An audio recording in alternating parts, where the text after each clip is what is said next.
मेरा प्रणाम। मैं अपने गुरुदेव परम गुरुदेव प्रभुपाद और परंपरा के सभी आचार्यों के चरणों में नमन करती हूँ। और इस्कॉन कोरमंगला सेंटर द्वारा आयोजित भगवद गीता यथारूप आज अध्याय हम समझेंगे। इसके पहले मैं नमन कर लेती हूँ। ओम ज्ञानतिमिरान्धस्य ज्ञानाञ्जनशलाकया चक्षुरुन्मिलितं येन तस्मै श्रीगुरुवे नमः। नमो विष्णुपादाय गौराङ्गपेष्टरूपिणे श्रीमते भक्तिविबुधाय बुधाय नेति नामिने। नमो विष्णुपादाय कृष्णपृष्ठाय भूतले श्रीमते भक्तिवेदान्ता स्वामीति नामिने। नमस्ते सरस्वती देवे गौरवाणी प्रचारिणे निर्विशेष शून्यवादी पाश्चात्य देश तारिणे। जय श्री कृष्ण चैतन्य प्रभु नित्यानंदा श्री अद्वैत गदाधर शिवसादि गौर भक्त वृंदा। हरे कृष्णा कृष्ण कृष्ण हरे हरे हरे राम राम राम हरे हरे। मुखं करोति वाचालं पंगुं लंघयते गिरिं यत्कृपातमहं वन्दे परमानंद माधवम्। मैं पूरी कोशिश करूंगी कि जो मैंने भगवद गीता यथारूप से जो पढ़ा और समझा है उसी को सही तरीके से मैं प्रस्तुत कर सकूं।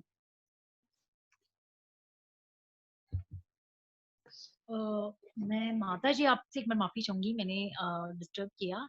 जी मैं अपना क्वेश्चन आखिरी में पूछूंगी। मैं जो हम तिलक लगाते हैं, मेरा इसके बारे में क्वेश्चन है, तो आप ये मुझे एक बार जरूर आखिरी में बताइए।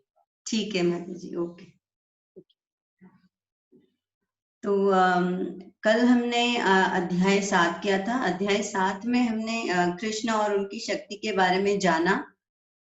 पिछले अध्याय के आखिरी 2 श्लोकों में कृष्णा ने कहा कि जो इस जन्म मृत्यु जरा व्याधि से मुक्ति चाहता है और साधना करता है आध्यात्मिक उन्नति की ओर, ऐसे बुद्धिमान व्यक्ति कृष्ण की शरण लेते हैं और ऐसे शुद्ध भक्त ब्रह्म पद पर आ जाते हैं और वह कृष्ण को आदिभूत आदिदेव आदि यज्ञ के रूप में स्वीकार करते हैं और मृत्यु के समय भी कृष्ण को समझ सकते हैं, उन्हें स्मरण कर सकते हैं, उन्हें याद कर सकते हैं।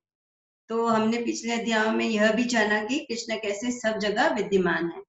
तो आगे अर्जुन कुछ और प्रश्न पूछते हैं श्लोक 1 से 6 के बीच में। तो हम आगे के श्लोकों को समझने की कोशिश करेंगे। तो यहाँ पर कृष्ण पूछ रहे हैं कि ब्रह्म क्या है, आध्यात्म क्या है, कर्म क्या है, आदिभूत आदिदेव और आदि यज्ञ क्या है। तो ये आदि देव आदि भूत आदि यज्ञ पिछले अध्याय में भी आया था। यहाँ थोड़ा और क्लियर आएगा, आपको क्लियर डिस्क्रिप्शन मिलेगा। यज्ञ का भगवान कहाँ रहता है, मृत्यु के समय हम कृष्ण को कैसे जान सकते हैं, यही सब हमें आगे के श्लोकों में समझ में आएगा। तो ये भगवत गीता 8.3 से लिया गया है।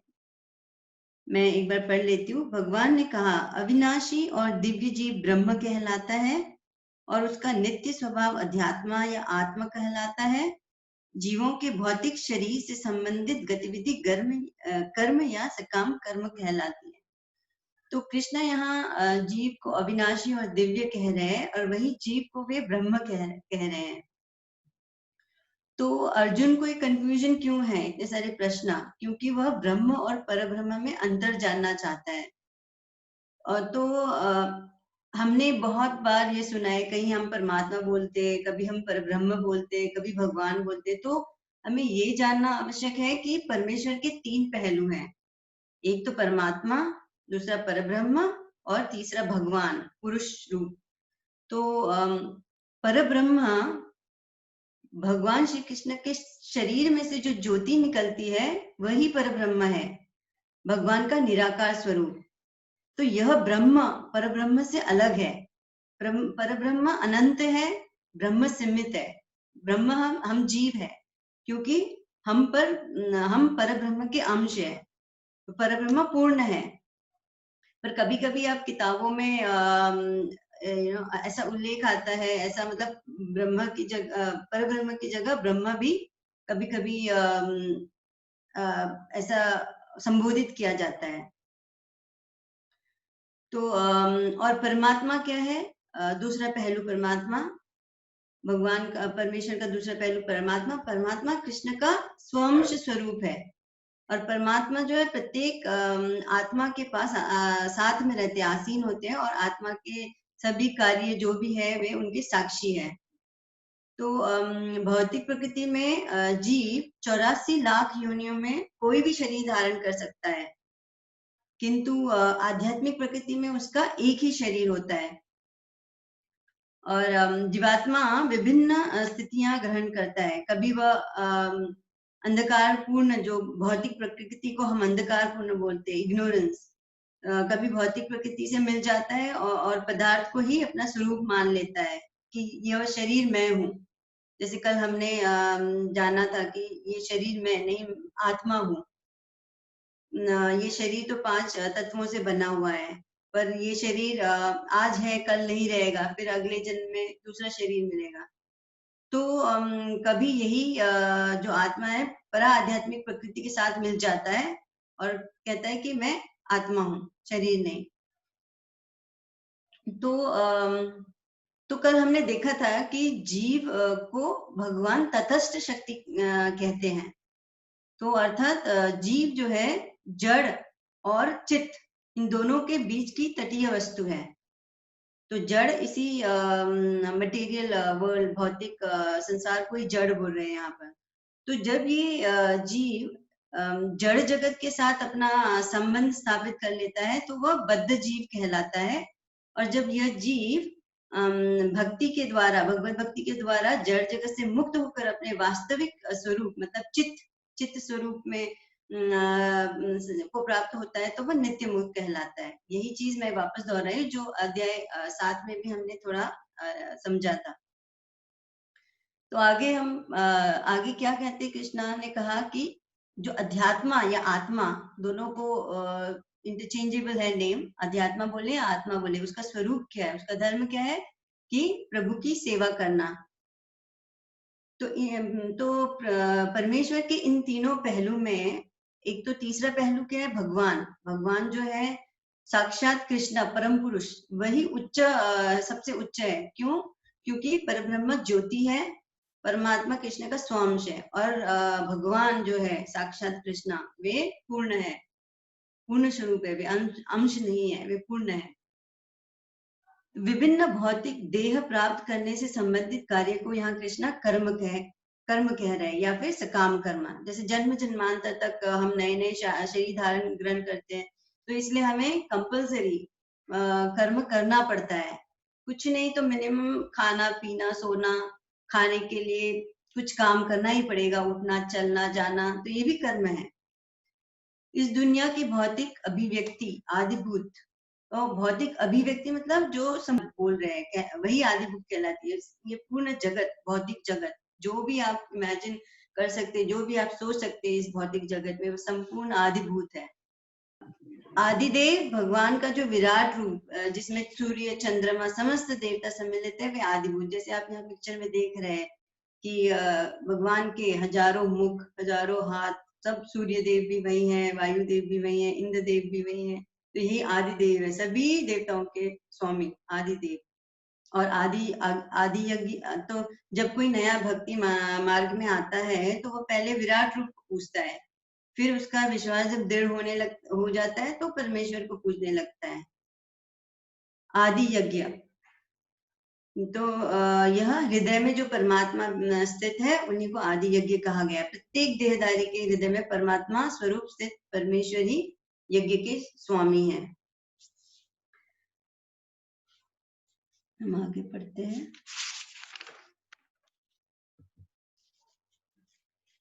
तो अगर हम यज्ञ में इंद्र सूर्य जो, तो यह यहाँ पर भगवद गीता 8.5 से वर्णन आता है। भगवान कहते हैं, और जीवन के अंत में जो केवल मेरा स्मरण करते हुए शरीर का त्याग करता है वह तुरंत मेरे स्वभाव को प्राप्त होता है, इसमें रंच मात्र भी संदेह नहीं है। और 8.6 में भगवान कह रहे हैं, हे कुंती पुत्र, शरीर त्यागते समय मनुष्य जिस जिस भाव का स्मरण करता है वह उस भाव को निश्चित रूप से प्राप्त होता है। तो कृष्णा यहाँ अर्जुन का जो आखिरी प्रश्न है उसका उत्तर देते हैं। भक्ति में लगे रहने वाले भगवान को मृत्यु के समय कैसे प्राप्त कर सकते हैं, इसी का उत्तर हमें यहाँ मिलेगा। तो भक्ति योगियों के लिए कृष्ण के ये निर्देश है, सबसे पहले कि जीवन के अंत में कृष्ण को याद करें, और जो हमारा अगला शरीर है हमारे विचारों पर निर्भर करता है।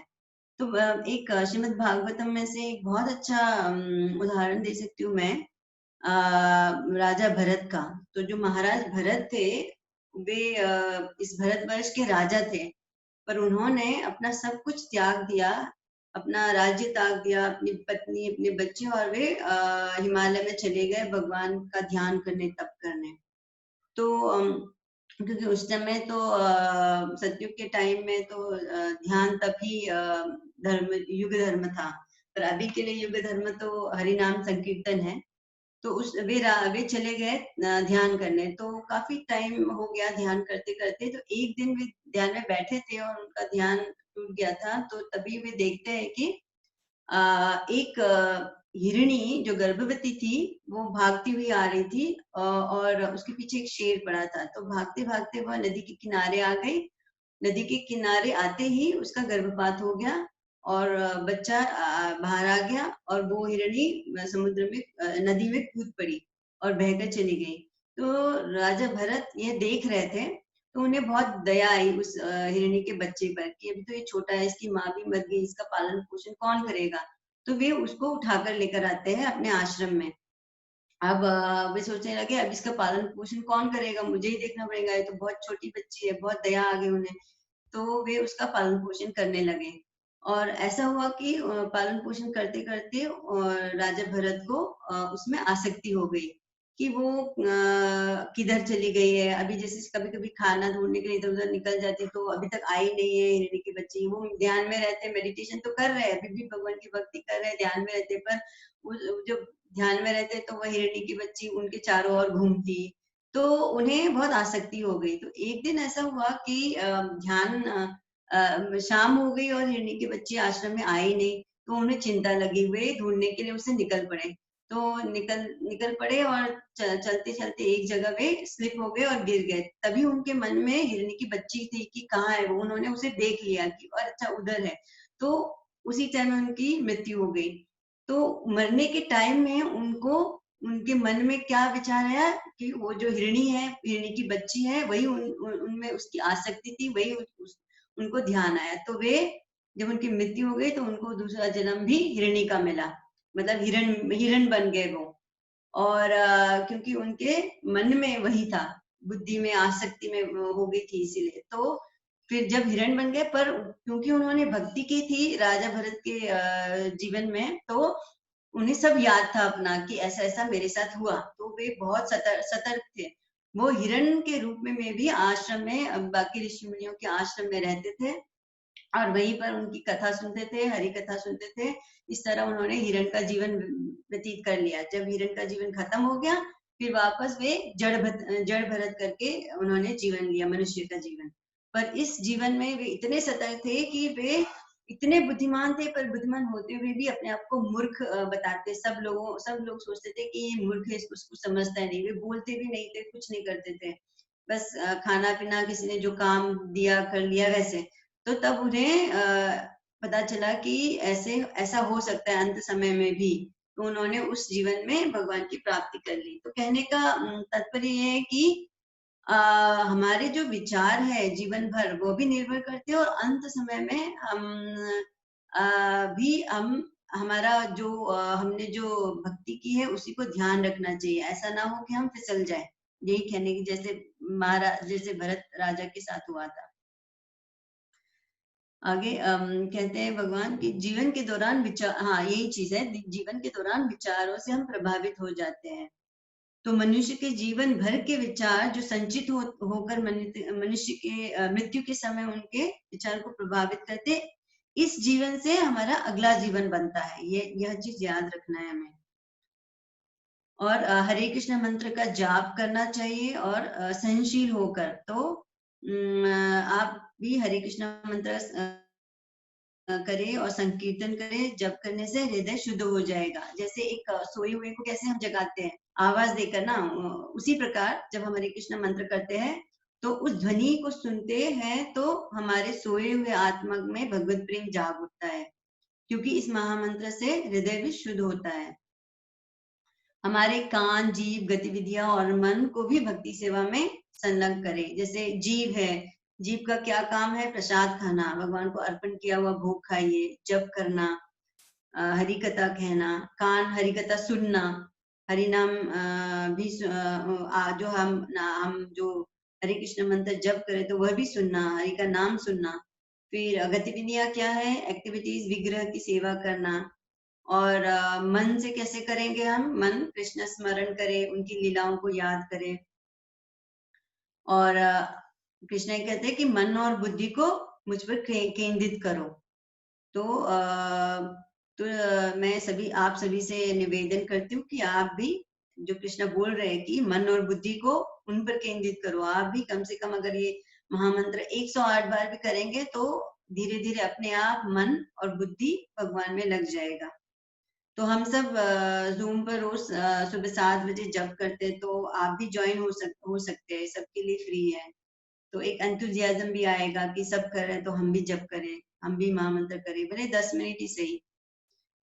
फिर 8.7 और 8.8 में कृष्ण कहते हैं कि हे अर्जुन, तुम्हें सदैव कृष्ण रूप में मेरा चिंतन करना चाहिए और साथ ही युद्ध करने के कर्तव्य को भी पूरा करना चाहिए। अपने कर्मों को मुझे समर्पित करके तथा अपने मन एवं बुद्धि को मुझ में स्थिर करके तुम निश्चित रूप से मुझे प्राप्त कर सकोगे। 8.8 में कह रहे हैं, हे पार्थ, जो व्यक्ति मेरा स्मरण करने में अपना मन निरंतर लगाए रखकर अविचलित भाव से भगवान के रूप में मेरा ध्यान करता है, वह मुझको अवश्य ही प्राप्त होगा। तो हमारी जो चेतना है वो किस चीज से बनी है? चेतना है क्या? मन, बुद्धि और अहंकार, तीनों का मिलन ही चेतना है। इसी से बनी है चेतना। अहंकार मतलब मैं का भाव, ये मैं हूँ, ये हाथ मेरा है, ये सर मेरा है, ये घर मेरा है, ये गाड़ी मेरी है, ये अहंकार है। तो मैं जब भी आपको चेतना शब्द प्रयोग करूंगी तो आपको ये ध्यान में रखना है कि चेतना मतलब मैं मन, बुद्धि और अहंकार की बात कर रही हूँ, क्योंकि इन्हीं तीनों से ही हमारी चेतना में जो चीज समाई हुई है, इन्हीं 3 चीजों से आती है। तो जब हमारी चेतना में यह होना चाहिए कि मैं सब काम कृष्ण के लिए ही कर रहा हूँ या कर रही हूँ। तो हरे कृष्ण मंत्र जप करने से हमारी चेतना पवित्र हो जाती है। मन, बुद्धि, अहंकार भी जो झूठा अहंकार है, फॉल्स ईगो, वह भी निकल जाता है और हम तमोगुण से ऊपर उठकर रजोगुण पर आते और धीरे धीरे सतोगुण की प्राप्ति हो जाती है। कल जैसे मैंने आपको संक्षिप्त में बताया था कि तमोगुण मतलब अंधकार, ज्ञान होता है। रजोगुण मतलब सारी भौतिक इच्छाएं, आसक्ति। सतोगुण मतलब सात्विक प्रवृत्ति को सतोगुण। तो ये गुणों के बारे में आप आगे के अध्याय में और समझेंगे। तो यह विधि जो है हरे कृष्ण महामंत्र जप करने का विधि, कलयुग में सिर्फ यही करने के लिए कहा है भगवान ने। तो ये वैज्ञानिक है। ये जैसे सतयुग में युग धर्म था कि ध्यान करते थे और भगवान की प्राप्ति करते थे। फिर जब त्रेता युग आया तो यज्ञ करते थे और भगवान की प्राप्ति होती थी। फिर द्वापर युग आया तो पूजा करते थे और भगवान की प्राप्ति होती थी। कलयुग में ये सब करने की आवश्यकता नहीं, बस नाम जपना है, हरे कृष्ण महामंत्र करना है, यही युग धर्म है इस कलयुग का। तो इसीलिए ये वैज्ञानिक है, ये शास्त्रों में लिखा है। इससे हमारी चेतना भी शुद्धि होगी और हरे कृष्ण मंत्र का जप से करने से कृष्ण की स्मृति हो आती है। मन चंचल है, तो इसलिए आवश्यक है कि मन को बलपूर्वक कृष्ण चिंतन में लगाया जाए। तो प्राय प्रभुपाद ने एक बहुत अच्छा दृष्टांत दिया है एक कीट का, कि एक कीट जो तितली बनना चाहता है वह इसी जीवन में तितली बन जाता है, क्योंकि अगर वो इसी प्रकार जब हम कृष्ण का चिंतन करते रहे तो ये निश्चित है कि इसी जीवन में अंत में हम कृष्ण जैसा आध्यात्मिक शरीर प्राप्त कर सकेंगे। तो कृष्ण यह नहीं कहते कि अपने कर्तव्य को त्याग दो। अपने कर्तव्य को करते हुए मनुष्य को चाहिए कि वह कृष्ण का जप, ध्यान और सेवा करे। कृष्ण का चिंतन अपने डेली रूटीन करते हुए करिए, तब निश्चय ही आपको कृष्ण की प्राप्ति होगी।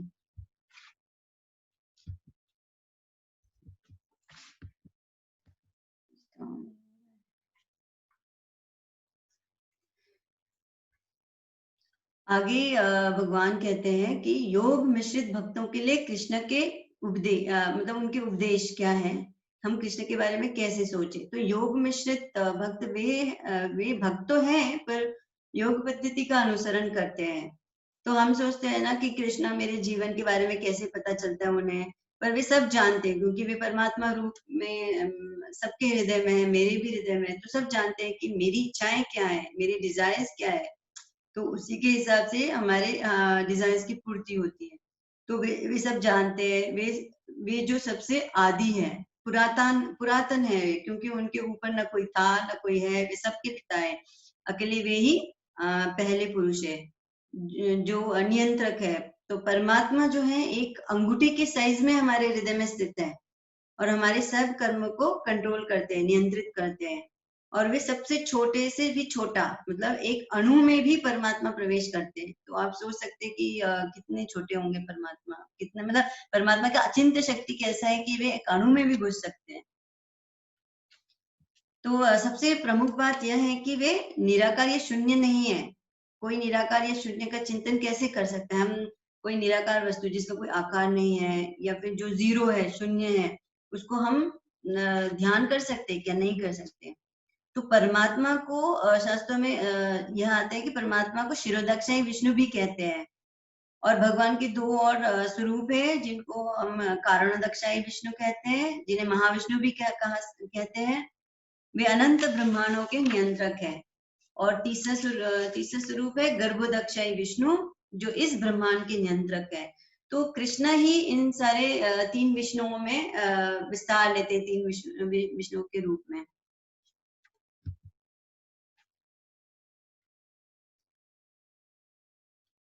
कृष्ण सारे जगत के पालन करता है।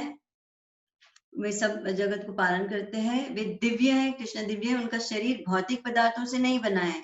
जैसे हमारा शरीर जल, वायु, अग्नि, आकाश और पृथ्वी से बना है। कल हमने ये डिटेल में पढ़ा था।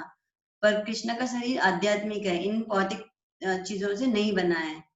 और वे समझ से परे है, इसलिए उनको अचिंत्य कहा गया है। समझ से परे मतलब हम अपनी बुद्धि, मन बुद्धि से कृष्ण को नहीं समझ सकते, पर कोशिश अवश्य करनी है।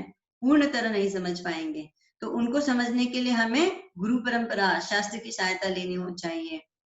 और प्रकाशमान है, सूरज की तरह चमकदार, सूर्य के समान तेजस्वी। और कृष्ण के विराट रूप में अर्जुन ने देखा कि कैसे हजारों सूर्य एक साथ निकले हैं। इतना तेजोमय रूप देखकर अर्जुन भी परमानंद में आ गए थे। और वे हमेशा एक व्यक्ति है, एक पुरुष है।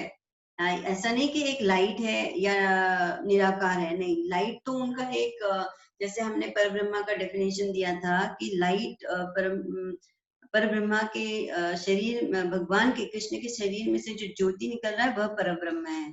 तो परिपूर्ण रूप है यह है कि वे एक पुरुष है।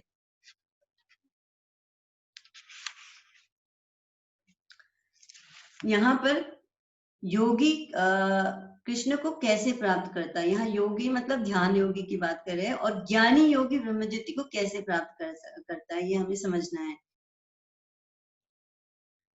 तो जो योगी होते हैं, ध्यान करने वाले योगी, वे भगवान की प्राप्ति के लिए बहुत तपस्या करते हैं। यह उनके लिए है जो षट चक्र का अनुसरण करते हैं, षट चक्र, ताकि वे अपनी चेतना को ऊपर की ओर उठा सके। षट चक्र वो है ना जो वे पहले मूलधार चक्र मतलब पैर को ध्यान करते हैं, पैर में जो चक्र है, फिर उसको धीरे धीरे ऊपर लेकर आते हैं, पैर से प्रजनन तक लेकर आते हैं, मतलब ऐसे थाइज और नीज तक लेकर आते हैं, फिर पेट पर लेकर आते हैं, उधर जहां पर पाचन होता है, फिर हृदय में लेकर आते हैं, फिर गले में, फिर आंख में, फिर वे सिर पर लेकर आते हैं और सिर तक वो प्राणवायु को ले आते हैं। तो और फिर वे भौं के बीच उसको प्राणवायु को केंद्रित करते हैं। अपने आईब्रोज के बीच में वे प्राणवायु को लेकर आते हैं और मन को भगवान में लगाते हैं।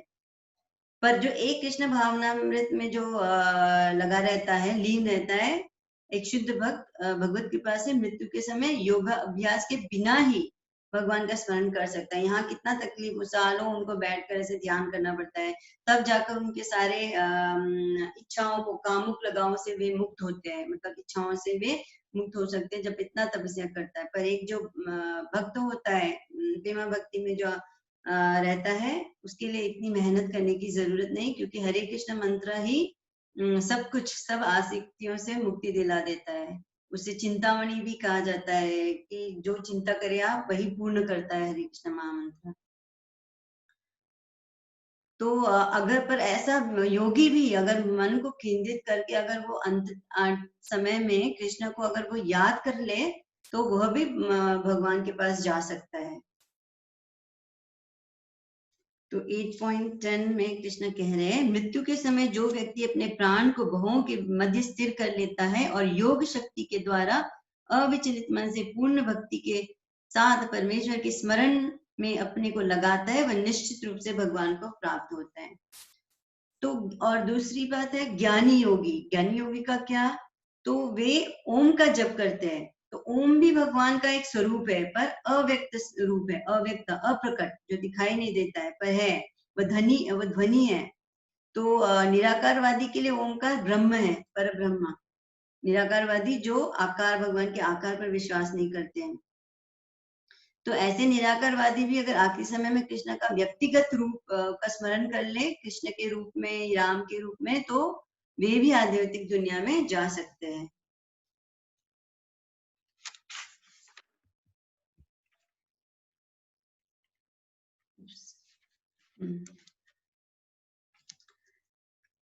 तो ये जो पिछले हमने जो देखा था, वो जो दो योगी थे, वो षट चक्र योगी के लिए ही मान्यता है। तो ये दोनों ही जो पद्धति है से सफलता मिल सकती है, भक्ति योग और षट चक्र योग दोनों से ही मिल सकती है। पर वैदिक काल की योग साधना इस युग के लिए संभव है। मतलब इस कलयुग में षट चक्र योग पद्धति असंभव है, क्योंकि कली के प्रभाव के कारण हम 1 मिनट भी ध्यान नहीं कर पाते। ध्यान करने की बात तो दूर, 15 मिनट एक स्थान पर हम शांतिपूर्वक बैठ नहीं पाते। मन और इंद्रियां हमेशा विचलित रहती है। तो भक्ति योग के माध्यम से कृष्ण को प्राप्त करना आसान है इस कलयुग में। चैतन्य महाप्रभु ने कहा है कि इस युग के लिए भक्ति योग सबसे सरल उपाय है। ऐसा नहीं है कि हमको हिमालय पर्वत पे जाना पड़े या शांत जगह पे में जाकर बैठने की जरूरत भी नहीं है। घर बैठे बैठे ही भगवत प्राप्ति हो सकती है। कैसे? बस अपने डेली काम को करते भी आप हरे कृष्ण महामंत्र का जप कर सकते हैं। नारदीय पुराण में आता है, नारद मुनि कहते हैं कि हरे नाम हरे नाम एव केवलम, कलो नास्तेव नास्तेव नास्तेव गतिरन्यथा। मतलब हरि नाम केवल, बस ये हरि नाम से ही कलयुग में आपका उद्धार हो सकता है, और कोई उपाय नहीं है, और कोई उपाय नहीं है, और कोई उपाय नहीं है। 3 बार नारद ने 3 बार खास करके बोला है हरे नाम हरे नाम हरे नाम, ताकि वो एम्फेसिस देना चाहते हैं कि बस यही उपाय है, इसी से हो सकता है। आप योग पद्धति अपनाएंगे। योग पहले के जमाने में जो उम्र होती थी लोगों की, जैसे सतयुग में लाखों साल होती थी उम्र, द्वापर युग में, त्रेता युग में फिर वही 10,000 साल हो गया, फिर आए हम द्वापर युग में तो 1,000 साल हो गया उम्र, उनकी उम्र इतनी बड़ी। अब कलयुग में कितना है उम्र? 100 साल। तो जो योग पद्धति सतयुग में करते थे, लाखों मतलब हजारों साल, वे उनके लाख साल होते हैं, तो उनमें से हजारों वर्ष, 50,000 40,000 ऐसे वर्ष में ध्यान में लगते, तब जाकर उनको भगवान की प्राप्ति होती थी। कलयुग में हमारे पास इतना टाइम कहाँ है? 100 वर्ष में कितना करेंगे? उसमें भी शुरू के 10 15 20 साल तो बचपन में ही निकल जाते हैं। अगर कोई 15 वर्ष की आयु से भी करने लगे, तो भी उसे टाइम नहीं है कि वह ध्यान करके, योग करके, षट चक्र योग करके वो उसको भगवान की प्राप्ति होगी। इसलिए भगवान कहते हैं, चैतन्य महाप्रभु कहते हैं कि हरि नाम बस सबसे सरल उपाय। तो षट चक्र योगी को तो हजारों साल लग जाते, तो अनेक जन्म भी लग सकते हैं। ऐसा नहीं कि एक ही जन्म में उनको हो जाएगा, पर भक्ति योग से इसी जन्म में भी हम सफलता प्राप्त कर सकते हैं। बस रोज हरे कृष्ण महामंत्र का जप करें। तो इस कलयुग का यही स्पेशल एडवांटेज है। भले ये युग में बहुत सारे दोष है, मतलब आप देख सकते हैं कितना, मतलब पहले सतयुग में सब धर्म था, मतलब कोई अधर्म नाम की चीज नहीं थी। धीरे धीरे वह एक एक करके कम होती गई, और अभी कलयुग में अधर्म ज्यादा है और धर्म कम है। तो दोष बहुत है, पर एक ही यही फायदा है कि हमें हरे कृष्ण महामंत्र मिला है, भगवान के मुख से ही मिला है। तो बस इसी गुण के कारण भी देवता भी मनुष्य के रूप में इस धरती पर प्रकट होते हैं और महाप्रभु द्वारा दिया गया महामंत्र का जप कीर्तन में लगकर अपने जीवन को सफल बनाते हैं।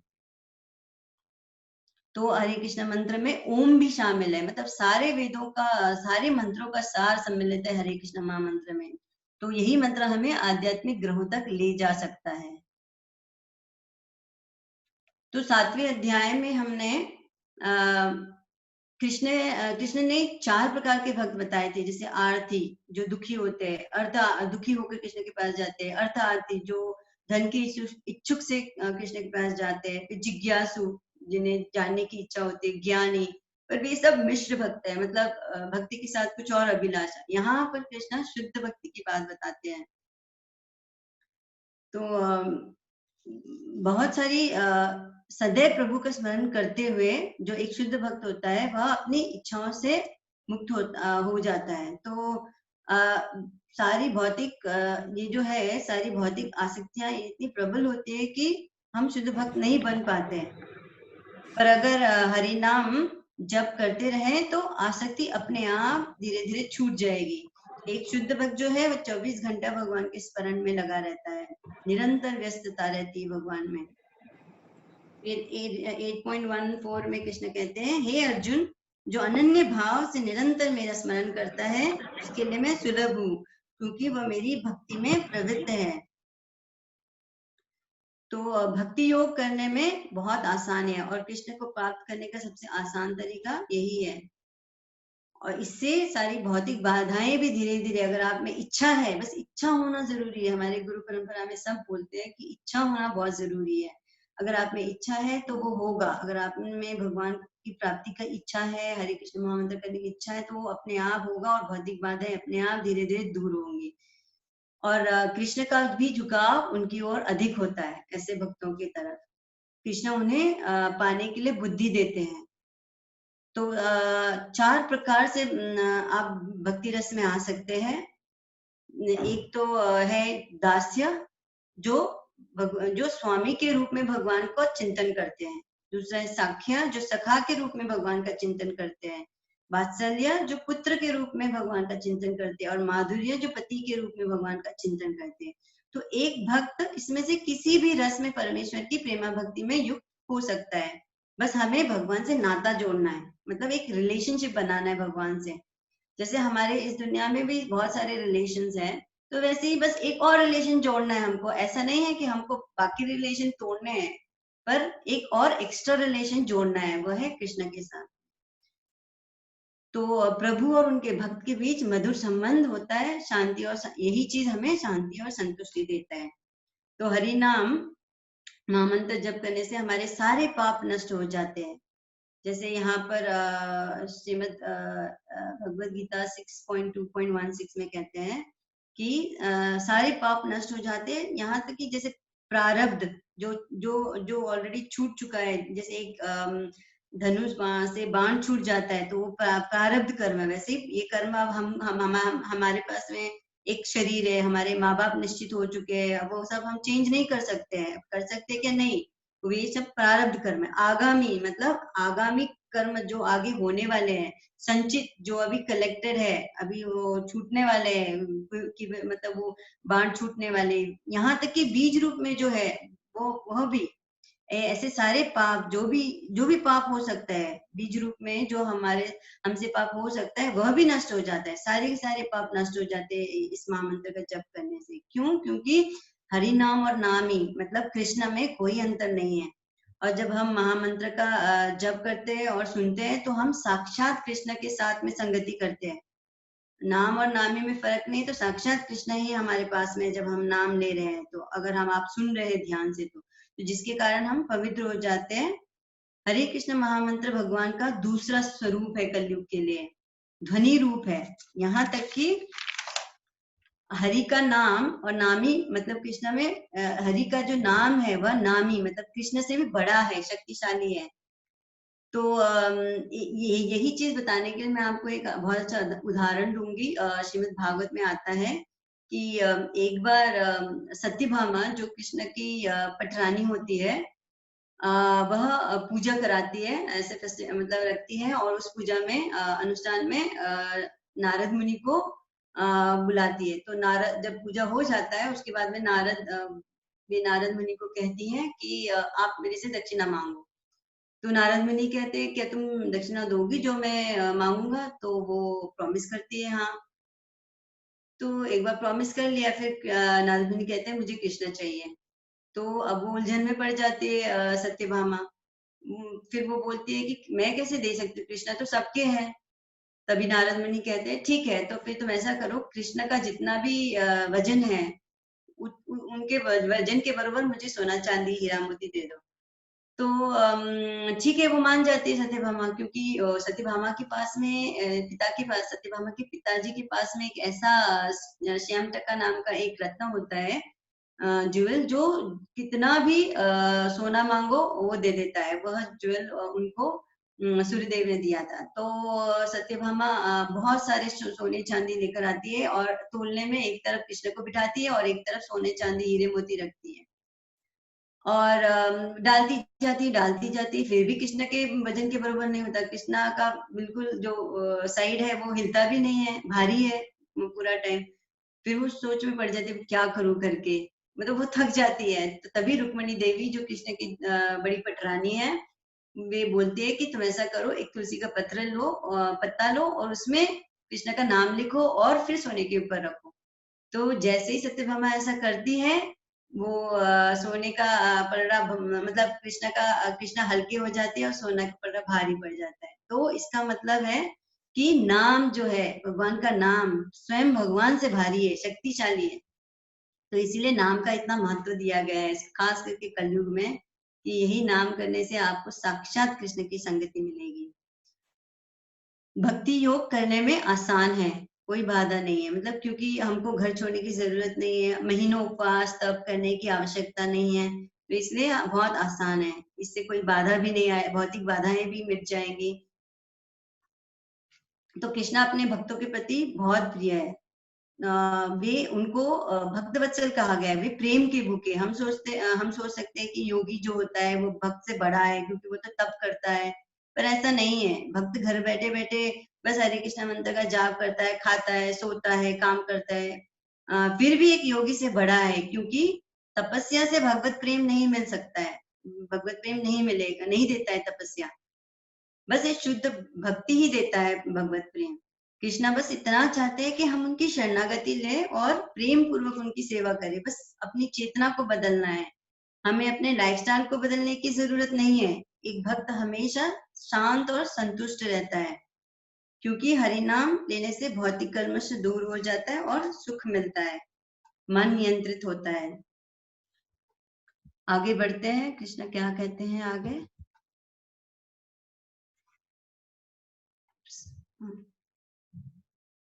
तो हमें केवल आध्यात्मिक ग्रहों की ही आकांक्षा क्यों करनी चाहिए?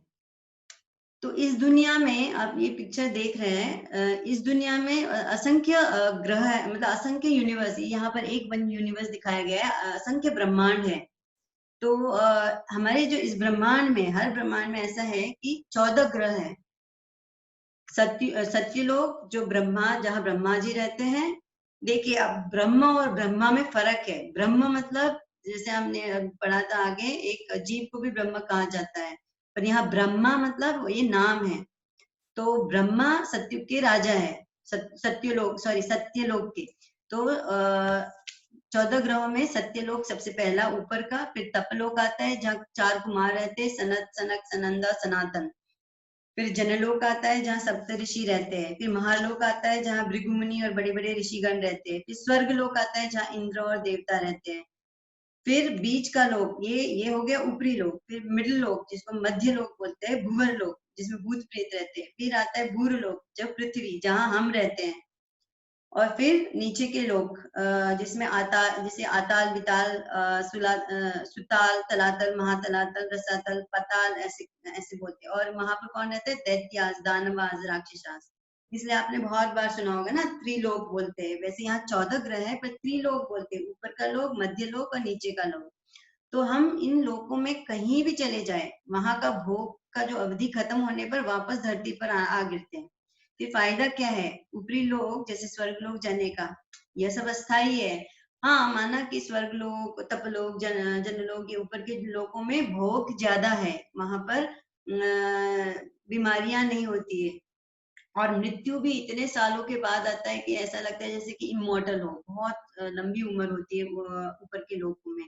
पर फाइनली तो वो सब खत्म, टाइम खत्म होने पर हमें यहीं आना पड़ता है, भूर लोक में, पृथ्वी लोक में, क्योंकि यहीं पर हम भगवान की साधना करके भगवान की प्राप्ति कर सकते हैं, इसी लोक से।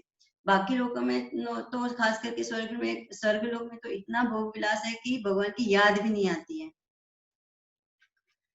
ब्रह्मा के दिन और रात की अवधि 1000 युग चक्र है।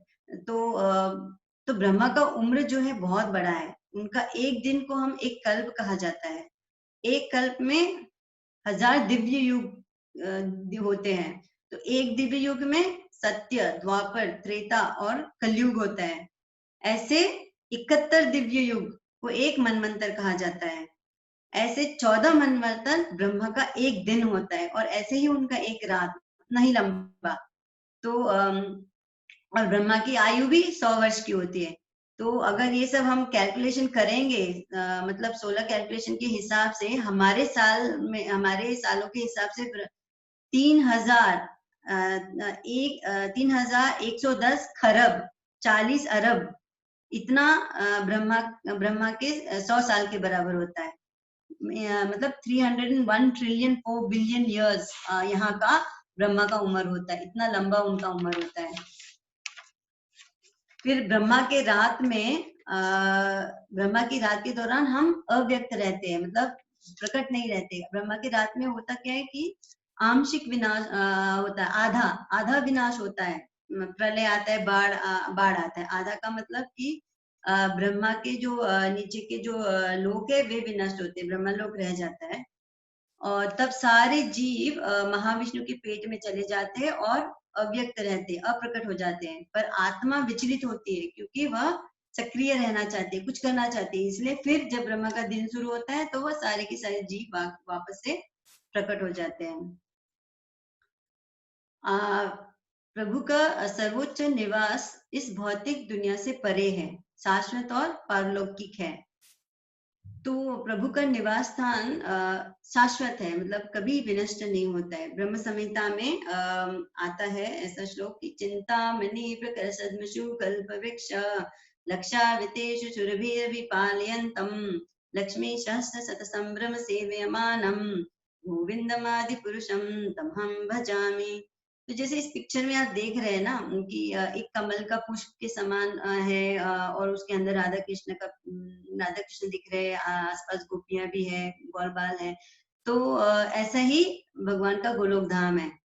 ब्रह्म संहिता में भगवान कृष्ण के परम धाम को चिंतामणि धाम कहा गया है, जो ऐसा स्थान है जहाँ सारी इच्छाएं पूरी होती है। भगवान कृष्ण के परम धाम गोलोक वृंदावन, मतलब परम धाम को गोलोक वृंदावन कहते हैं। यहाँ कल्प वृक्ष है, कल्प वृक्ष जो कल्प वृक्ष कहते हैं, जो किसी भी तरह का खाद्य पदार्थ हमें दे सकता है, और इस आध्यात्मिक जगत का कभी नाश नहीं होता, यह अचूक है। 8.2120 में कृष्ण कहते हैं, एक बार रीड कर लेती हूँ, कि इसके अतिरिक्त एक अन्य अव्यक्त प्रकृति है जो शाश्वत है और इस व्यक्त तथा अव्यक्त पदार्थ से परे है। यह परा और कभी नाश न होने वाली है। परा इसलिए बोला है कि श्रेष्ठ है। जब इस संसार का सब कुछ लय हो जाता है तब भी उसका विनाश नहीं होता है, मतलब तभी वह, यह धाम कभी विनाश नहीं होता है। तो कृष्ण की अनन्य भक्ति से ही हमें इस धाम की प्राप्ति हो सकती है। 8.21 में कृष्ण कहते हैं, जिसे वेदांती अप्रकट तथा अविनाशी बताते हैं, जो परम गंतव्य है, जिसे प्राप्त कर लेने पर कोई वापस नहीं आता, वही मेरा परम धाम है। तो कृष्ण कह रहे हैं कि एक बार अगर आप इस परम धाम में पहुंच गए, वैकुंठ बोले या फिर गोलोक धाम बोले, तो बस फर्क इतना है कि गोलोक धाम में कृष्ण के रूप में, वैकुंठ धाम में नारायण रूप में है। तो जब एक बार आप यहाँ पर पहुंच गए तो आपको कभी वापस यहाँ नहीं आना पड़ेगा इस धरती पर। भगवान के धाम में कोई कष्ट नहीं है। जन्म, मृत्यु, जरा, जरा मतलब बीमारी, डिजीजेस, व्याधि, जरा मतलब बुढ़ापा और व्याधि मतलब बीमारियां, कुछ भी नहीं है वहां पर। वहां सुरभि गौएं हैं जो अनंत दूध देते हैं। लाखों लक्ष्मियां भगवान की सेवा करती हैं। भगवान बंशी बजाते हैं। वे इतने रूपवान हैं कि हजारों कामदेव को मात करते हैं। और वे पीत वस्त्र धारण करते हैं, उनके गले में माला रहती है और केशों में मोरपंख। कृष्ण का परम धाम तथा कृष्ण स्वयं अभिन्न है। तो महात्मा यहाँ पर किसको कहा गया है? जो शुद्ध भक्त है। तो महात्मा केवल आध्यात्मिक ग्रह में स्वाद प्राप्त करता है। एक शुद्ध भक्त जब आध्यात्मिक ग्रह में पहुंचता है तब उसे तो वो वहां का उसे स्वाद मिलता है। भक्ति से ही यह प्राप्त हो सकता है आध्यात्मिक धाम। योगियों के लिए इस दुनिया से गुजरने के 2 तरीके हैं। तो 8.25 में कृष्ण कहते हैं कि जो योगी धुएं रात्रि कृष्ण पक्ष में या सूर्य के दक्षिणायन रहने के 6 महीने में दिवंगत होता है, वह चंद्रलोक को जाता है किंतु वहां से पुनः पृथ्वी पर चला आता है। यह हुआ 8.24। एक्चुअली 8.25 पहले पढ़ना था। तो 8.24 में कृष्ण कहते हैं जो परब्रह्म की ज्ञाता है वे अग्निदेव के प्रभाव में प्रकाश में दिन के शुभ क्षण में शुक्ल पक्ष में या जब सूर्य उत्तरायण में रहता है उन 6 मासों में इस संसार से शरीर त्याग करने पर उस परब्रह्म को प्राप्त करते हैं। तो 2 तरीके ये है कि एक तो एक तो योगी है वो निश्चित कर सकता है कि कब वह इस भौतिक संसार को त्याग करे, जैसे इच्छा मृत्यु बोल सकते हैं। वे शुभ अवसर देखकर अपना प्राण त्याग करते हैं। तो जब अग्नि है या प्रकाश है या दिन है, चंद्र शुक्ल पक्ष है या फिर उत्तरायण है, तो ऐसे समय में इस अवसर पर अगर योगी शरीर त्याग दे तो वो ब्रह्म ज्योति प्राप्त कर सकता है। यहाँ पर जो है ध्यान योगी की बात कर रहे हैं। और देवता जो होते हैं उनकी सहायता करते हैं। हर एक के अधिष्ठाता देवता होते हैं, जैसे चंद्रमा होते हैं, अग्निदेव होते इत्यादि। तो वे उस आत्मा की यात्रा की व्यवस्था करते हैं उस टाइम के। फिर जो धुआं में, रात में, अंधेरे में या फिर चंद्रमा का घटना मतलब कृष्ण पक्ष में या फिर दक्षिणायन में, अगर ऐसे टाइम में वह शरीर छोड़ता है तो उसे पुनः वापस इस धरती पर आना पड़ता है। तो एक सिद्ध योगी समय काल निश्चित कर शरीर त्याग करे तो इस जगत में वापस नहीं आएगा, परंतु अगर उस निश्चित टाइम में अगर वो फेल हो गया और शरीर त्याग नहीं कर पाया तो वो पक्का आना पड़ेगा। तो इतना तप करने के बाद में भी इतना मतलब कितना चांसेस है कि आपको एकदम परफेक्ट टाइम में शरीर छोड़ना है, वरना सब ध्यान तप सब कुछ वेस्ट हो जाएगा। तो यह एक कर्मयोगी, ज्ञान योगी और हठ योगी के लिए मान्यता है, भक्ति योगी के लिए नहीं। तो अगर एक साधारण भौतिक पुरुष भी संयोगवश अगर ऐसे शुभ समय में मृत्यु को प्राप्त हो जाए तो वह उसे भी मुक्ति मिल जाती है, पर वो इतना भाग्यशाली होना चाहिए।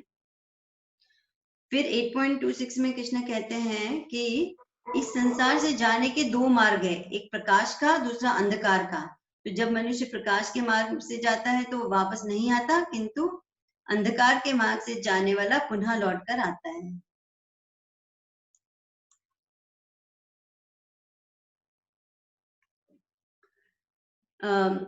आगे कृष्णा अर्जुन को बोलते हैं कि ये भक्त इन दोनों रास्तों से हतव्रत नहीं है, मतलब दोनों मार्ग को जानकर भी एक भक्त जो है वो मोहग्रस्त नहीं होता है।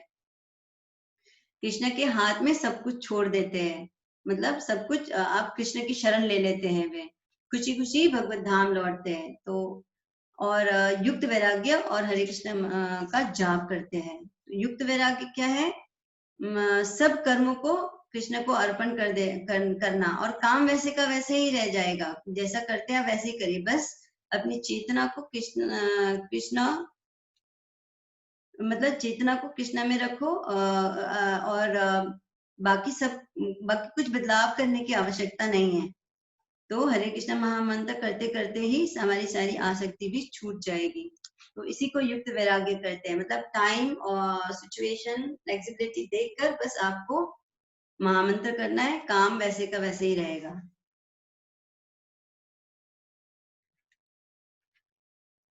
तो यहाँ पर 8.28 में कृष्ण कहते हैं, इस अध्याय का अंतिम श्लोक है, जो व्यक्ति भक्ति मार्ग स्वीकार करता है वह वेदाध्ययन, तपस्या, दान, दार्शनिक तथा सकाम कर्म करने से प्राप्त होने वाले फलों से वंचित नहीं होता। वह मात्र भक्ति संपन्न करके इन समस्त फलों की प्राप्ति करता है और अंत में परम नित्य धाम को प्राप्त होता है। तो कृष्णा भक्त हमेशा भक्ति भाव से काम करते हैं, इसीलिए तप, दान, तपस्या सब कुछ का फल मिलता है। तो हमने देखा है कि भक्तों को अगर दुख भी आता है तो कृष्णा उनको वह सहन करने की शक्ति देते हैं। वे भक्ति को जो भक्त है उसको अपने छत्र छाया में रखते हैं। आपने देखा होगा ना कि जैसे एक बंदर का बच्चा अपनी माँ को अपने बल पर पकड़ता है वो, पर एक बिल्ली का बच्चा जो होता है वह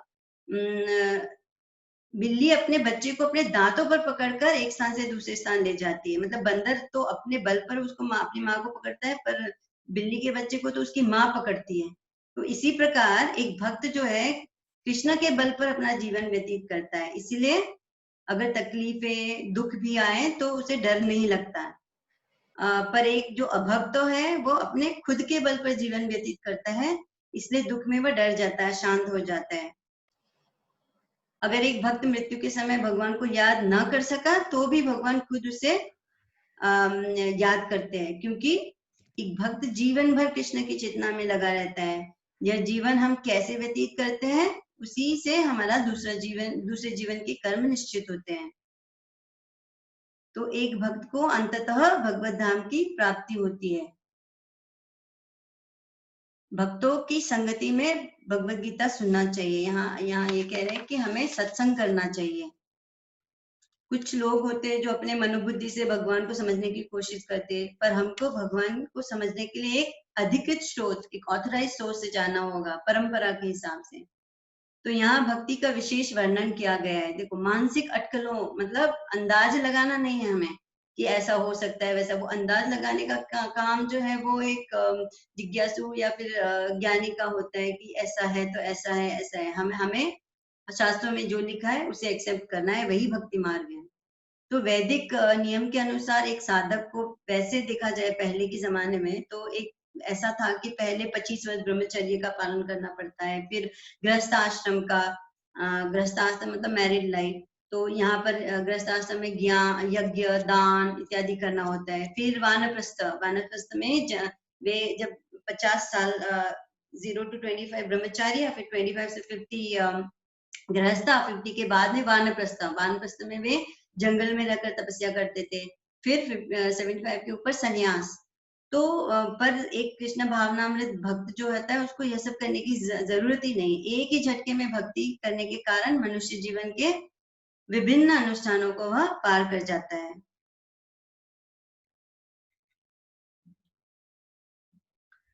हम ये श्लोक पढ़ेंगे 8.6।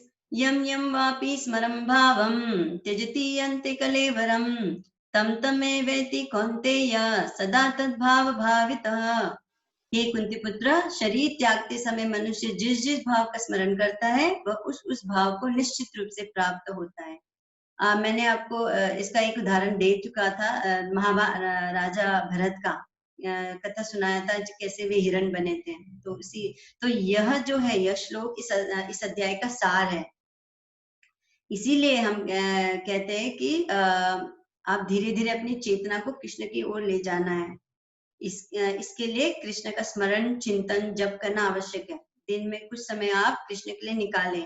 सुबह का ब्रह्म मुहूर्त का समय बहुत अनुकूल माना जाता है और कोई भी 9 प्रकार की भक्ति साधना में आप कर सकते हैं। जैसे एक श्लोक है, श्रवण कीर्तन विष्णु स्मरण पाद सेवनम अर्चनम वंदनम दास्यम सख्यम आत्म निवेदनम।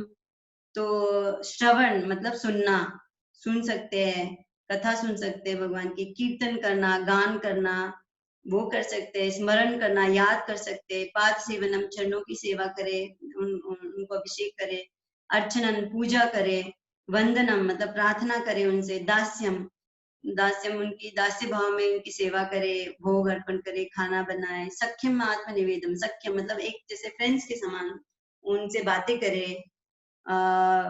और आत्मनिवेदम मतलब शरणागति ले, उन्हें अपना सब कुछ निछावर कर दे उनके ऊपर। तो इन 9 पद्धतियों में से कोई भी एक आप स्वीकार कर सकते हैं, 2 कर सकते, 3 कर सकते, 4 कर सकते, जैसे जैसे आपकी फैसिलिटी के हिसाब से आप में कितना टाइम है, आपके पास कितना समय है।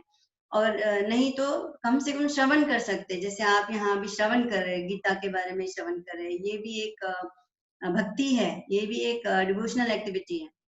तो हरे कृष्णा महामंत्र करने से हमें यह चिंता करने की आवश्यकता नहीं कि मरते समय दिन है या रात, दक्षिणायन है या उत्तरायण, कृष्ण पक्ष है शुक्ल पक्ष है। तो एक भक्त कोई भी समय में अगर मृत्यु को प्राप्त हो जाए तो भी उसे भगवत धाम की प्राप्ति निश्चित है, चाहे बस कितना भी अशुभ समय हो, तो भी एक भक्त को भगवत धाम की प्राप्ति अवश्य होगी। तो यहाँ सब इस अध्याय का सारांश है। हमने समझा ब्रह्म क्या है, अध्यात्म क्या है, कर्म क्या है, आदिभूत, आदिदेव, आदि यज्ञ क्या है, और मृत्यु के समय हम कृष्ण को कैसे प्राप्त कर सकते हैं। सबसे सरल उपाय मृत्यु के समय कृष्ण को प्राप्त करने का कि हम अपनी चेतना में कृष्ण को बता लें, मन में, बुद्धि में हमेशा उनका स्मरण करें। फिर हमने ये भी जाना कि भक्ति योगी को अपने जीवन के दौरान कृष्ण चेतना कैसे पैदा करनी है। सबसे बेस्ट उपाय है कृष्ण चेतना पैदा करने की हरे कृष्ण महामंत्र जप करना। उससे आप धीरे धीरे कृष्ण की ओर अपने आप बढ़ेंगे। यही महामंत्र का जादू है कि वह आपको कुछ करना ही नहीं है, बस जप करना है, जस्ट आपके टंग को हिलाना है, आपकी जीभ को हिलाना है। वो बाकी सब चीज, आसक्ति से मुक्ति या फिर जो भी ऑब्स्टेकल्स आ रहे हैं आपकी लाइफ में उससे मुक्ति, सब आपकी पापों की नाश, ये सब हरे कृष्ण मंत्र अपने आप कर लेगा। आपको सिर्फ जीभ हिलाना है।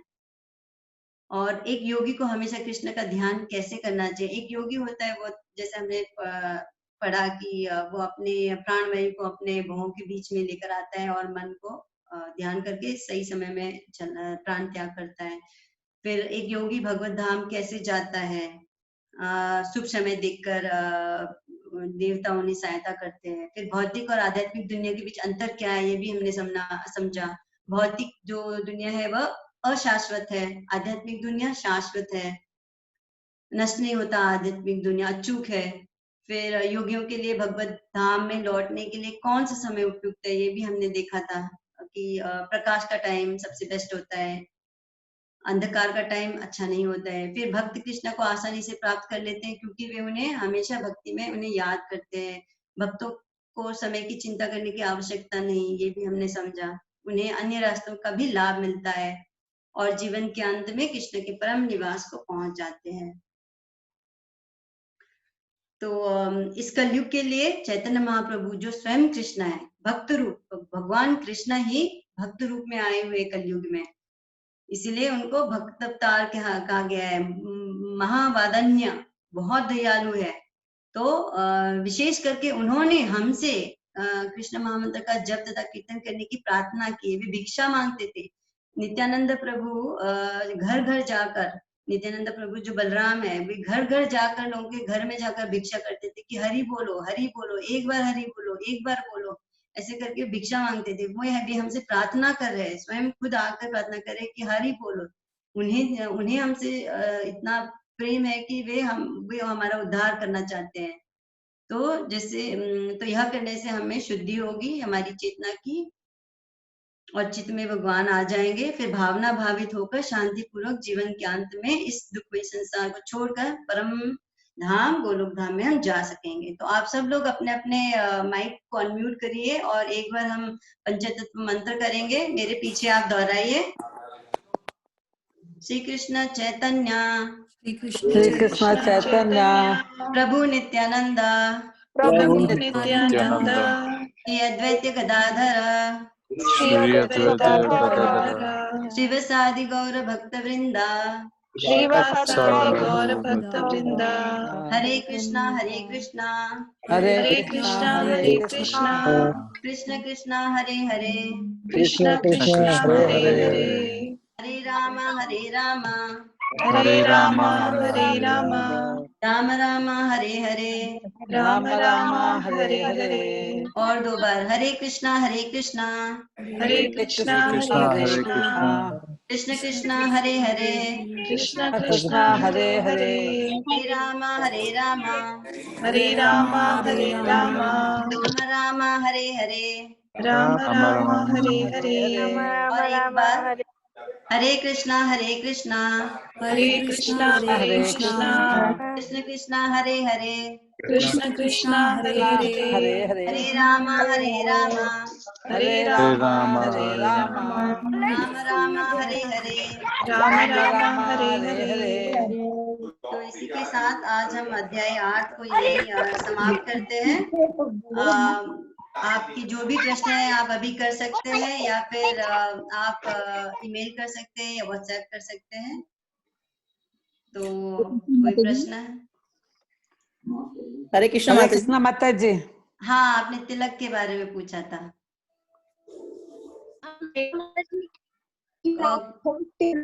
कोई तो माता जी ने तिलक के बारे में पूछा था ना? दीपाली माता जी ने पूछा था अच्छा, तिलक के बारे में। हाँ, तो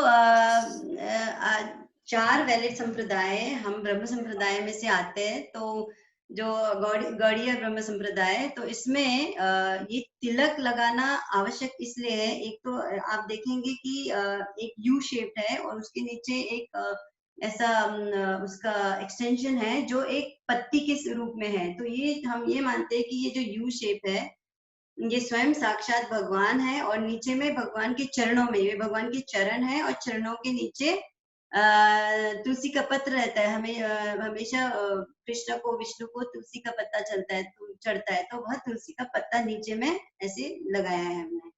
तो यह करने से हम ये बता रहे हैं कि हम भगवान के चरणों में शरणागत है। तिलक लगाने से इसी का मतलब यही होता है। अगर मानसी माता जी, अगर आपको कुछ और ज्यादा मालूम है तो आप कृपा करके थोड़ा ऐड कर सकते हैं।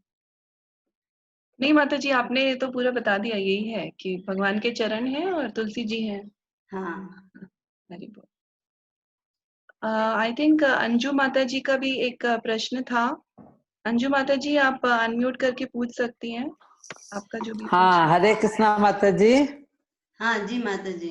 हाँ, मैं ये पूछना चाह रही हूँ कि जैसे आपने कहा कि भगवान की वो भक्ति या जो भी करते हैं भक्त लोग, तो अंत समय में भगवान की याद बनी रहेगी, ऐसा तो जरूरी है क्या?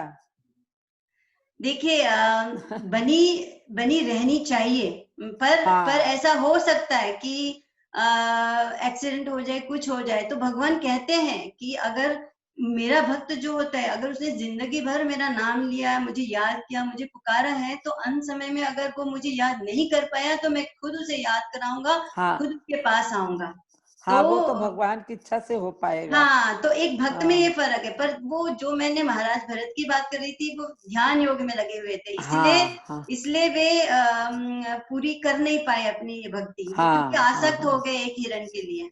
पर हमारी कोशिश यही रहनी चाहिए कि हम पूरा टाइम, अगर आप 24 घंटे अगर भगवान के स्मरण में है, नींद के टाइम में भी जो शुद्ध भक्त होते हैं वे तो नींद के टाइम में भी भगवान का ही सपने देखते रहते हैं। तो अगर आप शुद्ध भक्त, हाँ, शुद्ध होने में तो माता जी बहुत टाइम लगेगी। अभी तो हम लोग नए नए घुसे, अभी कहाँ से शुद्ध होंगे? ठीक है। इतना नहीं माता पाप जी, है। नहीं माता जी, इसी जन्म में भी आप शुद्ध हो सकते हैं, ऐसा नहीं है। शुद्धि के लिए वो बस भी आपको भगवान की कृपा से हो पाएगा। हाँ, आपकी इच्छा होनी चाहिए। देखो, इच्छा ही सब कुछ है। अगर इच्छा है तो भगवान पूरी करेगा। भगवान हर एक की इच्छा पूरी करता है, तो पूरी एक करते हैं। एक भक्ति इच्छा पूरी क्यों नहीं करेंगे? करेंगे। हरे कृष्णा। हरे कृष्णा। हरे कृष्णा। हेलो माता जी, आप जो अंत में लाइन बोलते हैं ना, बोलते हम लोग को भी दोहराने के लिए, तो हम लोग तो अब नए हैं, तो हम इतना समझ में नहीं आता है उच्चारण और क्या बोल रहे हैं। तो प्लीज वो लिखित व्हाट्सएप पे भेज सकते हैं क्या, तो हम लोग उसको पढ़ के बोल सकेंगे। क्योंकि दोहरान कभी सुना नहीं है, तो आपके साथ दोहराने के लिए भी तो मतलब पढ़ के बोलेंगे तो इजी रहेगा। अच्छा, वो पंच तत्व मंत्र, ठीक है। हाँ मानसी माता जी आपको ग्रुप में भेज माता जी देंगी। मैं व्हाट्सएप ग्रुप पे अभी वो और उसका मतलब के साथ भेज दूंगी अभी। हाँ ठीक, धन्यवाद। हाँ, सुरेश कुमारी माता जी का भी प्रश्न था शायद। हरे कृष्ण माता जी। हाँ माता जी, हरे। मेरी रिक्वेस्ट है आपसे कि जैसे आप श्लोक के बारे में बताते हैं 8.5, 6, तो श्लोक भी रिसाइट किया कीजिए ताकि हम हाँ उसको हाँ बिल्कुल माता जी, वो टाइम के हिसाब से ना थोड़ा समय के हिसाब से वो मैंने सोचा कि छोड़ने में बेटर रहेगा, पर अगर जैसे 1 घंटे का टाइम दिया है तो वो इसीलिए मैंने सोचा कि तात्पर्य बोल मतलब इंटरप्रिटेशन है वो बोल दूं तो बेटर रहेगा। नहीं रिसाइट करोगे ना तो फिर हम भी उच्चारण शुद्ध कर पाएंगे उसका। जैसे मैंने कुछ श्लोक लर्न किए हुए हैं तो हाँ कहीं मेरा उच्चारण गलत ना हो जाए, इसलिए मैं आप रिसाइट करोगे तो हम देखेंगे ना हम शुद्ध कर रहे हैं कि नहीं कर रहे। माता जी जो महत्वपूर्ण श्लोक रहेंगे हर चैप्टर के, उसकी रिकॉर्डिंग हम बाद में आप सबको भेजेंगे, तो उसकी आप बिल्कुल चिंता मत करिए। और जैसे हर जो भी हम स्लाइड देख रहे हैं हर चैप्टर के कुछ कुछ महत्वपूर्ण श्लोक मेंशन है ना, तो वो उसकी रिकॉर्डिंग हम ये 18 दिन खत्म होने के बाद आप सबको भेजेंगे व्हाट्सएप ग्रुप पे। थैंक यू माता जी। ठीक है, हरे कृष्ण। हरे कृष्ण। ठीक है, और कोई प्रश्न? नहीं, धन्यवाद माता जी। ओके, धन्यवाद सभी हरी भक्तों को हरी मेरा बोल। प्रणाम। माता जी, माता जय जी, गौर जी। माता जी हमारा जैसे ये गीता क्लास हो जाएगा, उसके बाद संडे को क्लास ये जैसे सब हमारे लिए अच्छा होगा, सब भक्तों के लिए। हाँ बिल्कुल, हम कर सकते हैं ना, एवरी संडे कंटिन्यू कर सकते हैं। ये 18 डेज खत्म होने के बाद में संडे संडे हम जूम पर मिलकर हम कर सकते हैं, उसमें कोई परेशानी नहीं है। बट संडे का तो हमारा भक्ति वृक्षा होता है। अच्छा, तो जैसे भी है हम सब मिलकर डिसाइड कर सकते हैं कि कौन सा दिन अच्छा है, कौन सा समय अच्छा है। अगर इच्छा है तो होगा, सबको इच्छा है तो जरूर होगा। पद्मा जी माता जी के साथ भक्ति वृक्षा होती है हमारी संडे को। अच्छा, तो ऐसा करें ग्रुप में सब अपना अपना प्रेफरेंस दे दें कि कौन सा टाइम और कौन सा दिन अच्छा है, उस हिसाब से हम सोच सकते हैं। आप सब मुझे मैसेज कर सकते हैं आपको कौन से दिन कौन सा टाइम सूट करेगा, और उस हिसाब से जो सबको सूट करेगा हम लोग फिर दिन डिसाइड कर लेंगे। से हम कुछ हरे कृष्णा। मंत्र को रिसाइट करना, श्लोकास पढ़ना, पंच तत्व मंत्रों को रिसाइट करना। हाँ अच्छा, भगवती भिक्षा क्या है? हाँ भक्ति वृक्षा माता जी के साथ क्लास होती है संडे को हमारी। कितना बजे होती है? 5:30 बजे करती हैं शुरू और 8 जी बजे वो तक। प्रेमा पद्मिनी माता जी की भक्ति वृक्ष चल रही है, और अच्छा इसके बाद आगे हिंदी में भी हम प्रोग्राम स्टार्ट करेंगे। तो अच्छा आप अच्छा, सबके जैसे जैसे आप सबको सूट करेगा हम लोग उस हिसाब से दिन और समय डिसाइड कर लेंगे। हाँ ठीक है। वो तो ठीक है। हाँ हिंदी में स्टार्ट करे तो जी माता जी, हिंदी में ही तो स्टार्ट उसमें करेंगे। हाँ जी हाँ। जी, आप सभी जो इच्छुक हो आगे ज्वाइन करने के, प्लीज अपना जो भी सही समय आपको लगे और दिन लगे मुझे मैसेज व्हाट्सएप पे कर दीजिएगा, फिर हम लोग उस हिसाब से तय कर लेंगे। फिर अलका माता जी से पूछेंगे उनका जो भी उनको सूट करेगा, फिर हम लोग दिन डिसाइड कर लेंगे। हाँ ठीक है माता जी। ठीक है ना अलका माता जी, ऐसे करें। हाँ ठीक है। हाँ